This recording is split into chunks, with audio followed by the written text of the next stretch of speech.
Good morning বন্ধুরা, কেমন আছো সবাই? আশা করি তোমরা সবাই খুব ভালো আছো। আমার চ্যানেলের আরও একটি নতুন ব্লগে তোমাদের সকলকে স্বাগত জানাই। আজকে মঙ্গলবার, আর আজকে এখন থেকে ব্লগটা আমি স্টার্ট করছি। দেখো, ভাত বসিয়ে দিয়েছি, আর এদিকে সোহমের জন্য একটু আলু ভাজা করছি, যেটা সকালে স্কুলে যাবে ভাত আর আলু ভাজা খেয়ে। তারপরে একটা ব্রেকফাস্ট তৈরি করব। সকাল থেকে উঠলেই তো মনের মধ্যে একটাই চিন্তা, কি বানাবো না বানাবো।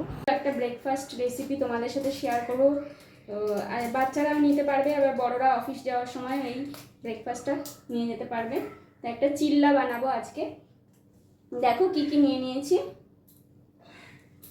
এক বাটি সুজি নিয়েছি, ওই বাটির মতন এক বাটি বেসন নিয়েছি। আদা ঘষে নিয়েছি, 2 জায়গায় আছে, একটা চাটনি বানাবো সেজন্য আলাদা আছে। এই আদাটা আমি দেব। আর এখানে ক্যাপসিকাম, গাজর আর একটু ধনেপাতা নিয়ে নিয়েছি। তোমরা চাইলে এর মধ্যে পেঁয়াজ, তারপরে green capsicum, red capsicum, yellow capsicum যেটা, ওগুলোও দিতে পারো। তা আমি দিয়ে দিচ্ছি জিনিসগুলো একে একে। প্রথমে সুজি 1 বাটি দিয়ে দিলাম, এবার 1 বাটি বেসন এর মধ্যে অ্যাড করলাম। এবার আমি জল দিয়ে দেব, পরিমাণ মতন জল দেব। জল দিয়ে দিচ্ছি, জল দিয়ে দিলাম। একটু নাড়িয়ে নিয়ে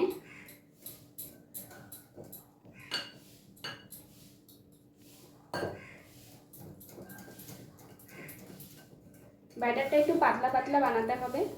ভালো করে নাড়িয়ে নিয়ে আবার এর মধ্যে জল দিয়ে দেব। তোমরা চাইলে এর মধ্যে টমেটো কুচিও দিতে পারো, আমি দিলাম না। বাচ্চারা তো সবজি এমনি খেতে চায় না, তাই এরকম করে বানালে অবশ্যই খাবে।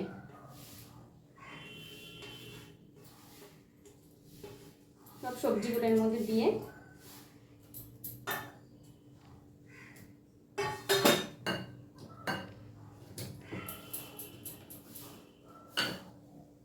এবারে আদা কুচিটা দিয়ে দিচ্ছি। এই আদা কুচিটা দেবো না, এইটুকু দিয়ে দিচ্ছি।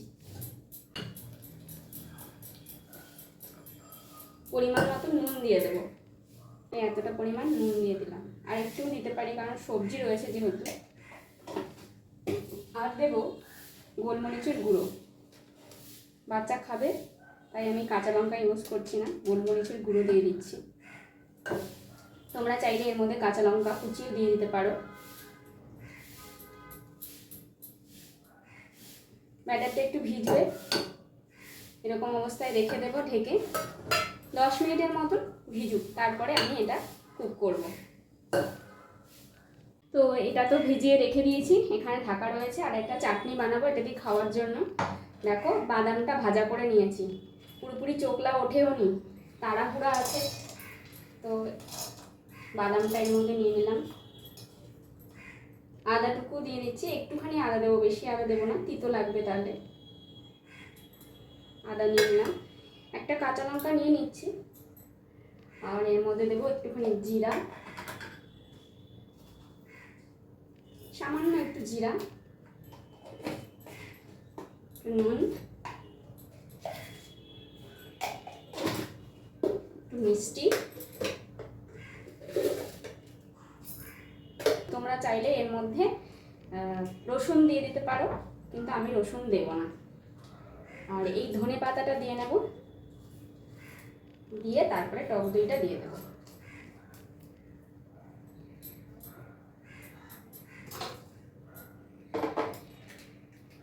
আমি এর মধ্যে একটু টক দই দিয়ে দিচ্ছি।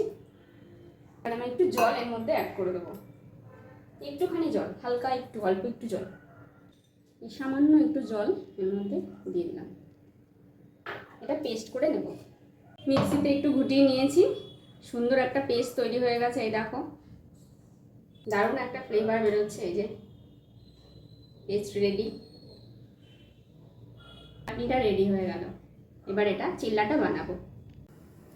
ননস্টিকের একটা ফ্রাই প্যান বসিয়ে দিয়েছি। এবার এই দেখো ব্যাটারটা 10 মিনিট পরে ঢাকা খুললাম, এরকম ব্যাটার তৈরি হয়েছে, একটু ঘন ঘন হয়ে গেছে। আর সুজিটা ভিজে গেছে তো এরকম ঘন হয়ে গেছে। আর একটু জল এর মধ্যে অ্যাড করে দেবো। জল দিলে একটু নুন দিতে হয়, তাই একটু নুনও অ্যাড করে দিলাম। খুব ইজি একটা রেসিপি, তোমরাও ট্রাই করো বাড়িতে। আশা করি বাচ্চারা খুব খুশি হবে এবং বড়রাও খুশি হবে খেয়ে। তো তাওয়াটার মধ্যে এবার ভালো করে অয়েল ব্রাশ করে দেবো। পুরো তাওয়াটার মধ্যে অয়েল লাগিয়ে নেব।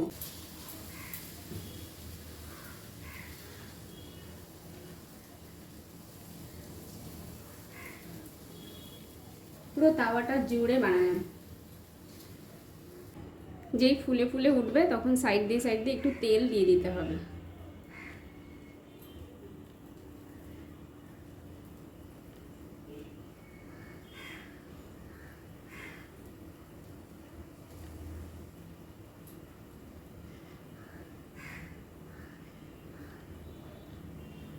আগের থেকে কিন্তু উল্টাবে না, একটু ওপরটা পুরো ড্রাই হয়ে যাবে, পুরোটা একদম সিম করে রাখবে গ্যাসটাকে, আর ওপরটা পুরো ড্রাই হবে, তারপরে উল্টাবে। অনেক ইজি একটা রেসিপি, তোমরা প্লিজ বাড়িতে ট্রাই করো। সোহমের বাবা তো খেয়েছে, সোহম খায়নি এখনও, ও টিফিনটা নিয়ে গেছে, আর ওর বাবা একটু খাবার আগে ওকে টেস্ট করিয়েছিল, তো খেয়ে তো বলছে দারুণ হয়েছে মাম্মা।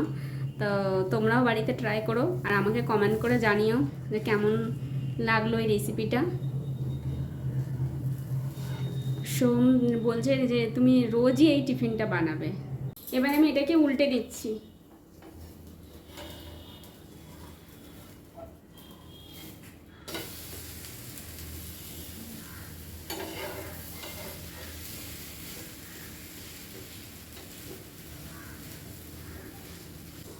এটাও আবার একটু কুক করে নেব। আস্তে আস্তে রান্নাটা করতে হবে, একদম লো ফ্লেমে করে রেখেছি, আস্তে আস্তে হোক। এটা মিডিয়ামে দিলে না পুড়ে পুড়ে যাচ্ছে, একদম লোতে করে রেখেছি। এটা আবার হয়ে গেছে, এবার নামিয়ে নেব।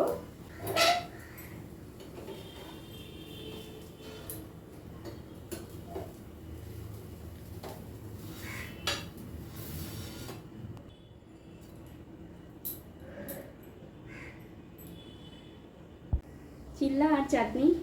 তো কেমন লাগলো আজকের ব্রেকফাস্ট রেসিপি? বন্ধুরা প্লিজ আমাকে কমেন্ট করে জানিও, আর কোনো কনফিউশন থাকলে তোমরা আমাকেও সেটা লিখে জানাতে পারো।